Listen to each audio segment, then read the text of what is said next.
be an adult to enjoy yoga. Our next guest says that children as young as 4 can reap all sorts of benefits, both health-wise as well as academically. Adrienne Rollinson is the author of Creative Yoga for Children, and she joins us this morning with some little helpers to show us a few moves. So good to have you here. Thank you so much for having us. So tell us more about this, how kids can benefit, not just health-wise, but also academically, do better at school, focus better if they do yoga.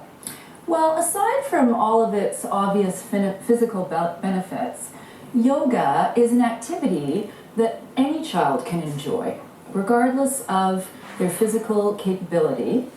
And yoga always offers children a judgment-free zone, and there's never any competition in yoga. Unlike so many of the children's activities that children are involved in today, which often leave them feeling stressed out.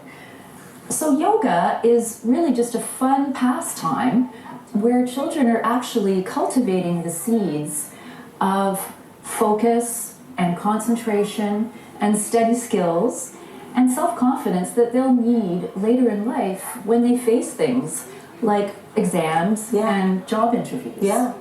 In your book, Adrienne, you kind of categorize the kids in different age groups. And you've got kids as young as 4 doing this. That's right. How do you get a 4-year-old who's basically just out of toddlerhood to focus on yoga? Well, I think the key for the little ones is always that they learn best through movement and manipulation and a lot of action. And we need a lot of props in our classes. And the earlier classes in my book center around a lot of games, stories, music, and activities that involve little animal objects. For example, we play yoga bingo. Oh, okay. Where I'll pull a pose, which I teach the poses by using little animals or little cards, so the children really get to manipulate these. And then we call it the poses, and they actually fill their bingo card in and do the poses. So if I hold this stuff for you, can you maybe demonstrate with the girls a couple of the poses that you might do? Sure. All right, let me take that from you. Okay. And girls, you do your thing. So I have my lovely yogis here, and we're going to demonstrate this morning some partner poses, which we often do in the class, and we often enjoy having the children make up their own partner poses. So Jordan and Perry are going to show us the double downward dog. The double downward dog, okay. So Jordan begins with the downward dog. Okay, there it is. Which is a great hamstring stretch. Okay. And then Perry doubles it up. And then they're working together. You've got to have great arm strength for that, I'm thinking. How's that feeling, Perry? Yeah? And so another really fun partner pose that we usually do is called lizard on a rock. Okay. So this is a great heart opener, and the children work together. One person is the rock. Tamara is our great rock here, and Perry's going to do a big back bend over her, and then the children switch and they work together going through. We have tons of partner poses that we do.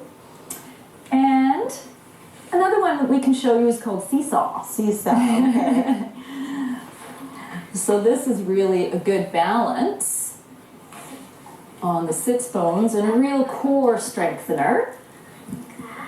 And the kids can rock back and forth. And I would think, very nice girls, I would think, Adrienne, once you set the kids down a certain path towards health, that it sets the stage for their future and health as adults, right? Well, we're really trying to cultivate in yoga, not just having fun, but really tools that they can use throughout their lives to maybe go back to yoga when they're adults, which is something I did.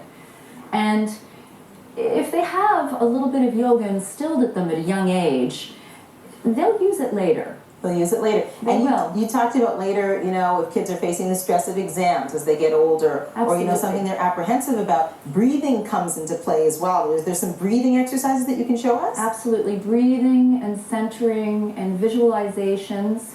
So, for example, Jordan is going to show us our straw sipping breath, which is a cooling breath. If you happen to be finishing a workout or feeling very stressed after a long day of school. she's going to make a straw and breathe all the air out through her nose and then inhale through her tongue, her straw tongue. So this is a real calmer, and it cools you down. It's a cooling breath.